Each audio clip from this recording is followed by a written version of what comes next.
আসসালামু আলাইকুম। আশা করি অনেক অনেক ভালো আছেন। আজকে আমি আবারও আপনাদের নতুন একটা ভিডিও নিয়ে চলে আসলাম।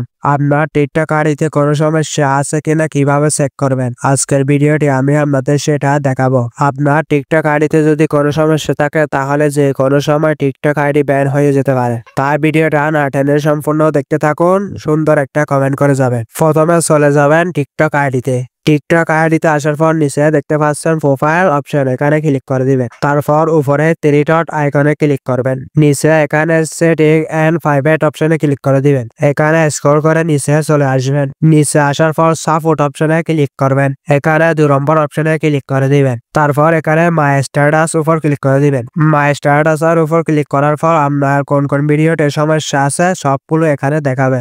এই যে দেখেন আবার 3টা ভিডিওতে সমস্যা আছে। যদি আপনাদের ভিডিওতে কোনো সমস্যা থাকে তাহলে ভিডিওগুলো ডিলিট করে দিবেন অবশ্যই। যদি ভিডিওগুলো ডিলিট না করেন তাহলে যে কোনো সময় আপনার টিকটক আইডি ব্যান হয়ে যেতে পারে। যদি আমার ভিডিও আপনাদের ভালো লাগে তাহলে সুন্দর একটা কমেন্ট করে জানাবেন।